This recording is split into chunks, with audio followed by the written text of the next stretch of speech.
श्री स्वामी समर्थ.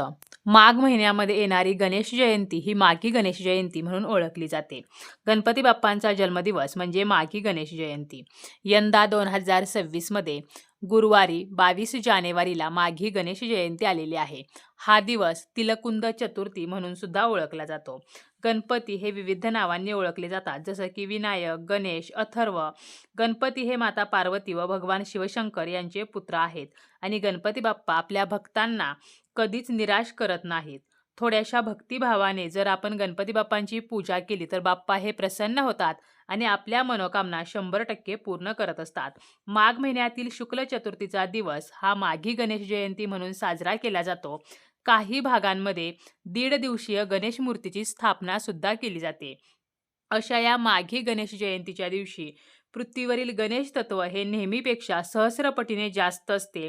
गणपतीची स्पंदने आणि पृथ्वीवरील चतुर्थीची स्पंदने एकमेकांना अनुकूल असतात. म्हणून या दिवशी जर आपण काही साधे सोपे उपाय केले तर त्याचा लाभ हा कित्येक पटीने जास्त होत असतो. म्हणूनच माघी गणेश जयंतीच्या दिवशी आपल्याला जास्वंदीच्या पानाचा अत्यंत प्रभावी असा एक उपाय करायचा आहे. आपल्या जीवनामध्ये कोणतीही समस्या असेल तरी सुद्धा आपण हा उपाय करू शकतो. बऱ्याच वेळेला आपल्या काही इच्छा आहेत ज्या खूप दिवसापासून अपूर्ण असतात. आपल्या मुलांच्या प्रगतीमध्ये बाधा येत असेल, त्यांना मनासारखी नोकरी मिळत नसेल किंवा आपल्या घरामध्ये आर्थिक समस्या असतील, काही केल्या पैसा टिकत नाही, पैसे खूप येतात परंतु ते खर्च होत आहेत किंवा घरामध्ये जर मानसिक सुख समाधान नसेल, घरामध्ये सततचे आजारपण असेल, तर अशा कोणत्याही समस्येसाठी आपण हा जास्वंदीच्या पानाचा प्रभावी उपाय करू शकतो. आता हा उपाय आपल्याला दिवसभरामध्ये आपल्या वेळेनुसार कधीही करता येतो. महिला असेल किंवा पुरुष असतील, अगदी शाळेमध्ये जाणारा मुलगा, मुलगीसुद्धा हा उपाय करू शकतात. जर आपल्याला अभ्यासामध्ये चांगले मार्क्स हवे असतील, तर कॉलेजमध्ये जाणारी किंवा शाळेमध्ये जाणारी मुलगी किंवा मुलगा हा उपाय नक्कीच करू शकतात. त्याचप्रमाणे अगदी वृद्ध व्यक्तीसुद्धा हा उपाय करू शकतात. म्हणजे काय तर कोणतीही व्यक्ती हा उपाय करू शकते. आणि या उपायासाठी आपल्याला जास्वंदीचं पान लागणार आहे. हे पान घेताना लाल जास्वंदीचंच पान घ्यायचं आहे. कारण लाल रंगाचे जास्वंद हे गणपती बाप्पांना खूप प्रिय आहे. त्यामुळे आपल्याला लाल रंगाचेच जास्वंदीचे पान घ्यायचे आहे. पिवळ्या किंवा पांढऱ्या जास्वंदीचे पान आपल्याला या उपायासाठी घ्यायचं नाही.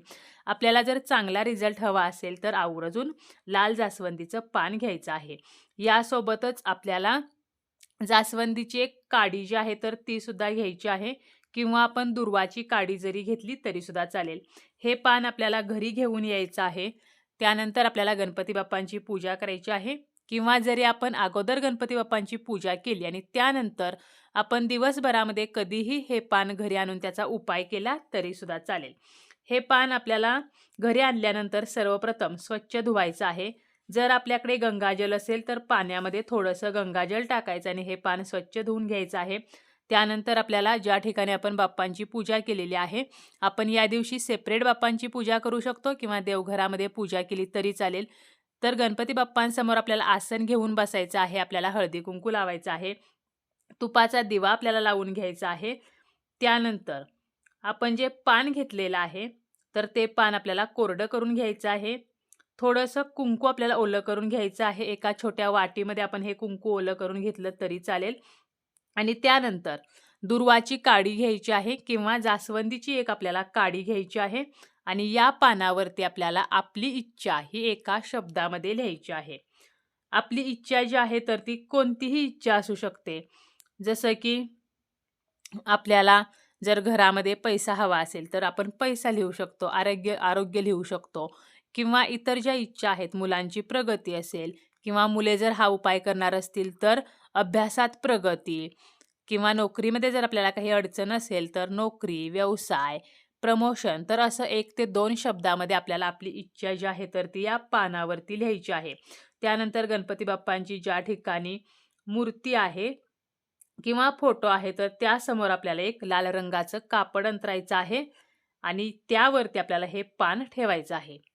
त्यासोबत आपल्याला 21 दुर्वा घ्यायच्या आहेत. दुर्वा ह्या व्यवस्थित असाव्यात. सुकलेल्या किंवा वाळलेल्या दुर्वा आपल्याला घ्यायच्या नाहीत आणि ह्या 21 दुर्वा आपल्याला त्या पानावरतीच अर्पण करायचे आहेत. म्हणजे बाप्पांसमोर पान ठेवायचं, 21 दुर्वा घ्यायच्या, 1 दुर्वा घ्यायची आणि आपल्याला एक वेळेला गणपती अथर्वशीर्ष म्हणायचं आहे किंवा गणपती बाप्पांचा मंत्र म्हणायचा आहे आणि ही दुर्वा त्या पानावरती ठेवायची. तर असं आपल्याला 21 वेळेला करायचं आहे. त्यानंतर आपल्याला त्या कापडामध्ये त्या 21 दुर्वा आणि ते जास्वंदीचं जे पान आहे तर ते गुंढाळायचं आहे. त्यानंतर आपल्याला गणपती बाप्पांना आपली जी काही इच्छा आहे तर ही इच्छा बोलून दाखवायची आहे. जसं की घरामध्ये पैसा येत नाही तर माझ्या घरामध्ये पैसा येऊ द्या, पैशाच्या अडचणी संपू द्या किंवा माझ्या मुलाला चांगली नोकरी मिळू द्या, माझ्या मुलाला अभ्यासामध्ये यश मिळू द्या किंवा माझ्या घरामध्ये सततचं आजारपण आहे तर हे आजारपण नष्ट होऊ द्या. तर अशी आपली जी इच्छा आहे तर ती इच्छा बोलायची आहे. फक्त इच्छा जी आहे तर ती कोणाचंही नुकसान करणारी नसावी. नाहीतर इतरांचं वाईट करणारी जर आपली इच्छा असेल तर मात्र बाप्पा ही इच्छा कधीही पूर्ण करणार नाहीत. त्यामुळे आपली इच्छा जी आहे तर ती स्वतःसाठी असावी, ती इच्छा चांगली असावी. आणि ही इच्छा बोलून झाल्यानंतर आपल्याला पुन्हा एकदा 11 वेळेला गणपती अथर्वशीर्ष म्हणायचं आहे किंवा आपण 11 वेळेला गणेश स्तोत्र जे आहे तर ते म्हटलं तरीसुद्धा चालेल. आणि त्यानंतर आपण ज्या कापडामध्ये ते पान आणि दुर्वा गुंडाळलेले आहेत तर ते आपल्याला गणपती बाप्पांच्या चरणाजवळ ठेवायचं आहे. त्यानंतर दिवसभरामध्ये आपल्याला जेव्हा वेळ आहे, आपल्या आजूबाजूला जर गणपतीचं मंदिर असेल तर त्या ठिकाणी आपल्याला जायचं आहे आणि जाताना आपण जी पोटली गणपती बाप्पांसमोर ठेवलेली आहे, ज्यामध्ये दुर्वा आणि जास्वंदीचं पान आहे, तर ते सुद्धा सोबत न्यायचं आहे आणि त्या ठिकाणी गेल्यानंतर पुन्हा एकदा आपली इच्छा बाप्पांना सांगायची आहे आणि बाप्पांच्या चरणावरती आपल्याला ती पोटली ठेवायची आहे. मंदिरामध्ये आपल्या घरापेक्षा जास्त प्रमाणामध्ये सकारात्मकता असते आणि जरी आपल्याला मंदिरामध्ये जाणे शक्य नसेल तरी देवघरामध्येच गणपती बाप्पांच्या चरणाजवळ आपल्याला ही पोटली ठेवायची आहे. आणि दुसऱ्या दिवशी आपल्याला ही पोटली जी आहे तर ती एखाद्या झाडाखाली मातीमध्ये विसर्जित करायची आहे किंवा आपण पाण्यामध्ये त्याचं विसर्जन करू शकतो. असा हा अत्यंत साधा सोपा जास्वंदीच्या पानाचा उपाय आहे आणि हा उपाय करत असताना गणपती अथर्वशीर्ष किंवा गणेश स्तोत्र हे आपल्याला आवर्जून म्हणायचं आहे. आपली जी कोणतीही इच्छा असेल तर गणपती बाप्पांच्या कृपेने नक्कीच ती इच्छा पूर्ण होईल.